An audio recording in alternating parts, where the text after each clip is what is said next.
বাঘ হয় বাঘ ধৰি ৰাখিব নোৱাৰিলে কিয় অসমীয়া যুৱ মঞ্চৰ বীৰ চেতনা আৰু হিন্দু যুৱ পৰিষদ আমাৰ পিছৰ গাড়ীখন আমাৰ আৰু এই আগৰখন ইউনুছ তামুলী গাড়ী তেওঁ আমাক দেখি পলাইছে বাইপাছেদি পলাইছে তেওঁ বৰ্তমান ইউনুছ তামুলীক ৰখাবলৈ বহুত ছিগনেল দিছে ইউনুছ তামুলী নৰখে কোনো কাৰণতে পলাইছে এতিয়া অসমীয়া যুৱ মঞ্চৰ বীৰ চেতনা হিন্দু যুৱ পৰিষদ আমি সকলো আছো আৰু এই লখিমপুৰত ইউনুছ তামুলী পশু খেদা ইউনুছ তামুলীয়ে ভয়ত গাড়ী ৰখোৱা নাই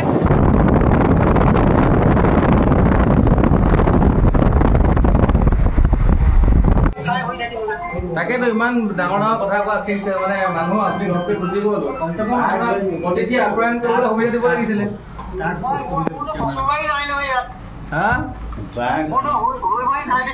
নহয় অতিথি আমি কথা পাতিব গ'লোহেঁতেন আপোনালোক কথা পাতিলোঁ আপোনাৰ কথাবিলাক ভাল লাগে কথা পাতিলোহেঁতেন আপুনি কথা পতাক লৈ তাকে বাঘেনা নামত মেকুৰীও নপলায় ইমান যে পলালে মই আচৰিত পালোঁ কিন্তু বাঘেনা হৈ মেকুৰী এনা নিচিনাকৈ যে পলালে কথা পাতিবলৈ মানুহ ইমান ভয় লাগে নে ইমান সৰু কলিজালৈ সংগঠন কৰিলে কেনেকৈ ভাব আপুনি নহয় আপুনি সৰু পাৰৰ কলিজা এটালৈ যদি সংগঠন কৰিলে কেনেকৈ হ'ব আমি কথা পাতিবলৈ আপুনি ইমান পলাইছে মানুহটো বাঘৰ নিচিনাকৈ বাঘটো বাদে দিয়ক বাঘৰ নাম নল'ব লাজ লাগিছে বাঘৰ নাম নল'ব আপুনি নিগনিতকৈও সৰু বাঘ এটা খুলিব আহিছে লগত তিনিটা লৈ পেলাই নহয় বাঘ এটা খুলিব আহিছে লগত তিনিটা লৈ বাঘ এটা খুলিব আহিছে লগত তিনিটা লৈ বাঘ এটা খুলিব আহিছে হা অতিথি আপ্যায়ন কৰিবলৈ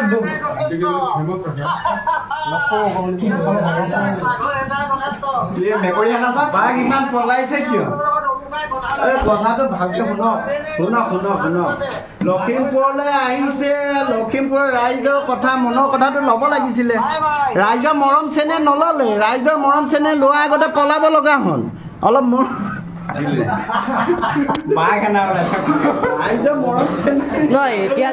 বাঘৰ লগত তুলনা কৰে কিন্তু আজি এই বিল সেনা ভয়ত মেকুৰী নিচিনাকৈ পলালে দেখোন নিজকে বাঘ সেনা বুলি পৰিচয় দিয়ে নিজকে বাঘৰ লগত তুলনা কৰে কিন্তু আজি সেই ভিজা মেকুৰী গতে পলাব ধৰিলে বিল সেনা ভয়ত আজিকালি বাংলাদেশেও মানে জয়াই অসম ক'ব ধৰিলে কি যে দিনকাল আহিল বাঘ হয় বাঘ ধৰি ৰাখিব নোৱাৰিলে কিয় তিনিটা সংগঠন মিলি যাৰ নামে পৰিচয় বাঘ সেনা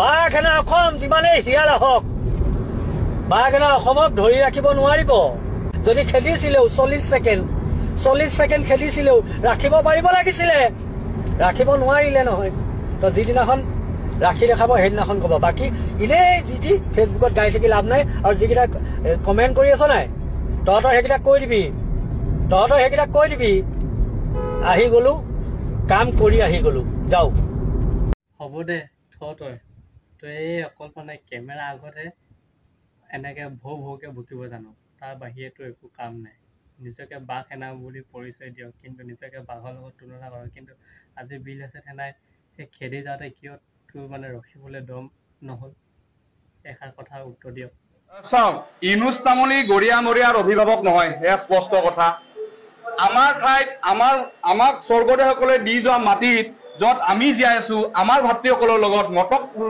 জনগোষ্ঠীৰ লগত মৰাণ জনগোষ্ঠীৰ লগত ইয়াত বিভিন্ন মৰাণ লোকসকল ধৰ্মান্তৰিত ইছলাম ধৰ্ম গ্ৰহণ কৰিছে মটক লোকসকল ইছলাম ধৰ্ম গ্ৰহণ কৰা ইতিহাস পোৱা যায় গতিকে এইখন অসমত শিৱসাগৰৰ আৰু তিনিচুকীয়াৰ পাৰ্থক্যটো বহুত বেলেগ গতিকে তেওঁক ক'ব যে তেওঁ গৰিয়াৰ দুয়োজনে অভিভাৱক নহয় তেওঁলোকে ব্যক্তিগত তেওঁলোকৰ ৰুটি সেকাৰ স্বাৰ্থত ৰুটি সেকা বুলিয়ে ক'ম তেওঁলোকৰ নিজৰ ৰুটি সেকাৰ স্বাৰ্থত এইবিলাক কথা কৈ আছে হয়তো মোৰ অনুভৱ হয় তেওঁলোকে হয়তো নামনি অসমৰ কিছু অঞ্চলত তেওঁলোকে হয়তো বদৰুদ্দিন আজমলৰ পৰা কিবা টকা সংগ্ৰহ কৰি তেওঁলোকে ইলেকশ্যন খেলিব চাগে তাৰ কাৰণে এনেকুৱা ভাষাবিলাক বা এনেকৈ টিআৰপি মানে কথাবিলাক কৈছে যাৰ কাৰণে টিআৰপি ল'বলৈ সহজ হৈছে কাৰণ তেওঁলোকে তেতিয়া জনপ্ৰতিনিধি হিচাপে নিৰ্বাচিত হ'ব পাৰিব কিন্তু আজি মই ক'ব যাওঁ তেওঁলোকে নামনি অসমৰ নহয় কটুৱে খেলক তেওঁলোকে কেতিয়া জিকিব নোৱাৰে আৰু তেওঁলোকে যি গৰিয়াৰ অভিভাৱক হ'ব লৈছে প্ৰকৃত গৰিয়ামৰীয়া দেখিয়ে কোনো বাংলাদেশী মিয়া বা পূৰ্ববংগীয় লোকক আশ্ৰয় নিদিয়ে এই শিৱসাগৰৰ পৰা ভুৱা খিলঞ্জী এটা আহিছে তাৰ নামটো হৈছে ইউনুছ তামুলী আৰু ইয়াক আগতেও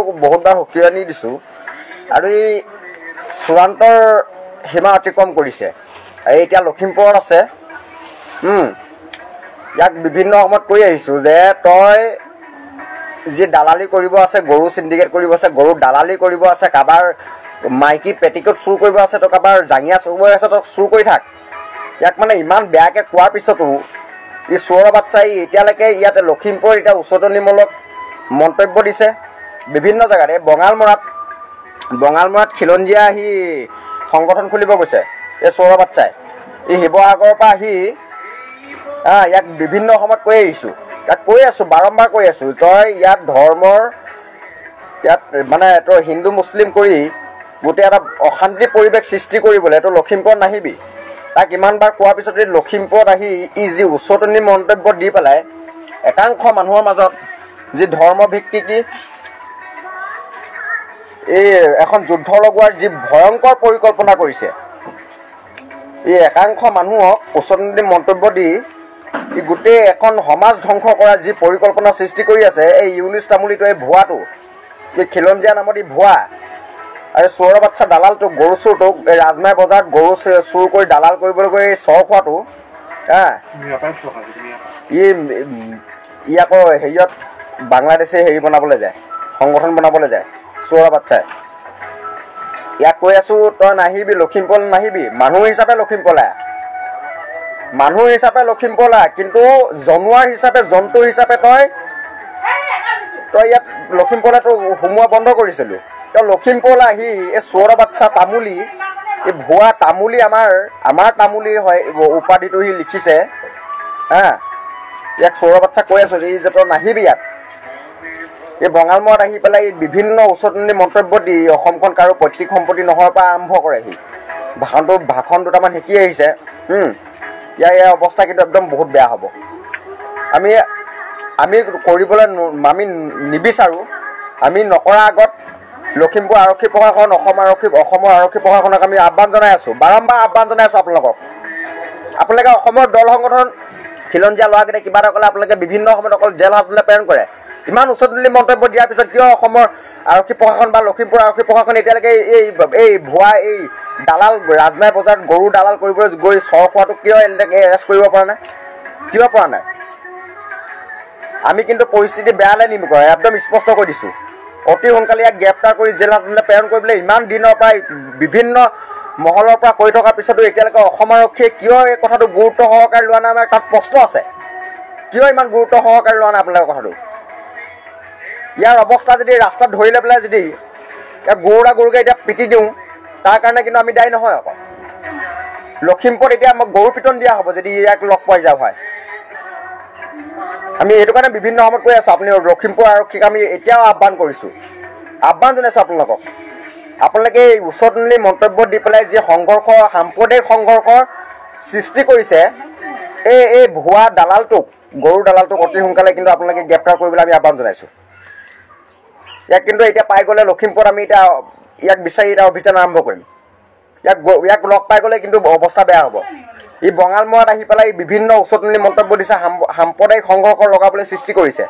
অসমৰ বিভিন্ন জেগালৈ গৈছে তাক ই মানুহ হিচাপে আহক, ইয়াক গৰু দালাল, ইয়াক জন্তু হিচাপে লখিমপুৰলৈ আহিবলৈ মানা কৰিছোঁ। কিন্তু আহি পেলাই ই যদি সাম্প্ৰদায়িক সংঘৰ্ষ লগায়, ইয়াৰ কাৰণে দায়ী কিন্তু সি নিজেই হ'ব আৰু অসম আৰক্ষী হ'ব। কাৰণ আমি অসম আৰক্ষীক আমি আহ্বান জনাই আছোঁ, আমি বিনম্ৰৰে আহ্বান জনাইছোঁ, আপোনালোকে এই গৰু দালালটোক ধৰি পেলাই আপোনালোকে শাস্তিমূলক এটা ব্যৱস্থা কৰক আপোনালোকে।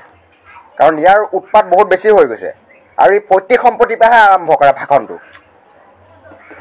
ই পৈতৃক সম্পত্তিৰ পৰা আৰম্ভ কৰে। অসমীয়া পৈতৃক সম্পত্তি নহয় বোলে অসমখন, তাৰ বাপেকৰ সম্পত্তি।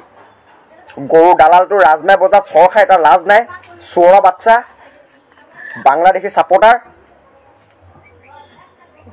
এতিয়া কিন্তু আমি অভিযান আৰম্ভ কৰিছোঁ লখিমপুৰত, আমি জনাই দিছোঁ।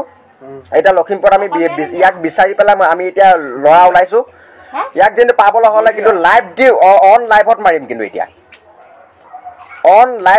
লাইভ অন কৰি পেলাই, এতিয়া ফেচবুকত লাইভ অন কৰি পেলাই কিন্তু ইয়াক পাই গ'লে হ'লে ইউনুছ তামুলী বোলাটোক, এই গৰু দালালটোক, ৰাজমাই বজাৰত চৰ খোৱাটোক, গৰু দালাল কৰিব গৈ পেলাই এই খিলঞ্জীয়াক বাৰম্বাৰ বা পৈতৃক সম্পত্তি বুলি কৈ প্ৰশ্ন কৰাটো ইয়াক কিন্তু লখিমপুৰ টাউনত এতিয়া পাই যাবলৈ হ'লে আমি কিন্তু এতিয়াও আহ্বান জনাইছোঁ, পুনৰ আহ্বান জনাইছোঁ, বাৰম্বাৰ আহ্বান জনাইছোঁ। ইয়াক যদি আৰক্ষীয়ে আটক কৰে আটক কৰক, আৰু যদি দল সংগঠন ওলাই পাবলৈ হয় এতিয়া লখিমপুৰত অভিযান আৰম্ভ হৈ গৈছে।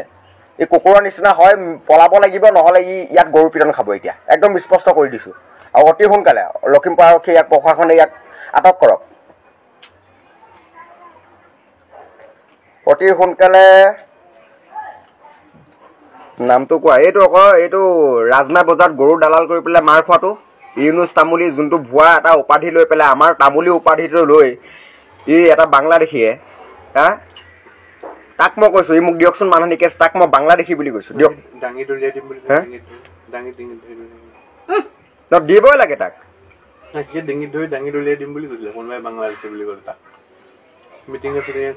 এই মানে পৈতৃক সম্পত্তিৰ পৰা আৰম্ভ কৰে, তাক বোলে বাংলাদেশী বুলি ক'লে সি ডিঙিত ধৰি গতিয়াই দিয়ে, দাঙি দলিয়াই দিব বোলে। তোক মই কৈছোঁ বাংলাদেশী, তই মোক ডিঙিত ধৰি পেলাই গতিয়াই দলিয়াই চা, তোক দম চাওঁ, তোক বাপেৰৰ দম চাওঁ, বাংলাদেশী চালা।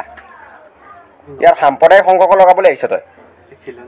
খিলঞ্জীয়া কিহৰ খিলঞ্জীয়া? সি বাংলাদেশী খোপাক চাপৰ্ট দি পেলাই সি খিলঞ্জীয়া, দিয়কচোন মোৰ ওপৰত চাওঁ তাক খিলঞ্জীয়া, কিমান খিলঞ্জীয়া তাৰ গাত তেজ আছে। চোৰৰ বাচ্চা চালা, ৰাজমাই বজাৰত গৰু দালাল কৰাটো। আমি লাইভটো ইমানটা সামৰিছোঁ, আৰু আমি আহ্বান জনাইছোঁ লখিমপুৰ আৰক্ষী প্ৰশাসনক, কথা বেয়া লৈ যাব কিন্তু ইয়াক যদি পাবলৈ হয় আপোনালোকে অতি শীঘ্ৰে ই সাম্প্ৰদায়িক সংঘৰ্ষ লগাবলৈ ই গোটেই বিভিন্ন জিলালৈ গৈ আছে। আমি তাত ক'বলগীয়া আমাৰ আপত্তি নাছিলে, কিন্তু লখিমপুৰলৈ আহি পেলাই ভয়ংকৰ উচতনিমূলক মন্তব্য দিছে, আৰু সাম্প্ৰদায়িক সংঘৰ্ষ লগাবলৈ হিন্দু মুছলিম কৰি পেলাই ই গোটেই হিন্দু মুছলমানৰ মাজত এতিয়া ই মানে এটা বিভিন্ন জেগাত গৈ আছে। আমাক ক'বলগীয়া একো নাছিলে, কিন্তু লখিমপুৰলৈ আহি যোৱাকালি বঙালমৰাত যিটো ই মন্তব্য ৰাখিছে, এইটো একদম কিন্তু ভয়ংকৰ পৰিস্থিতি হ'ব এতিয়া। আৰু ই শিৱসাগৰৰ পৰা এই লখিমপুৰত আজি গৰু পিটন, ইয়াত পিঠি বহল হ'ব চিঞৰ 100%। ইয়াক যদি লগ পাবলৈ ইয়াক কিন্তু লখিমপুৰ আৰক্ষী প্ৰশাসনক আমি বাৰম্বাৰ কৈ আছোঁ আটক কৰক। এতিয়া কিন্তু একদম মাথা গৰম হৈছে, ইয়াক কিন্তু অৱস্থা বেয়া হ'ব। ধন্যবাদ, জয় অসম।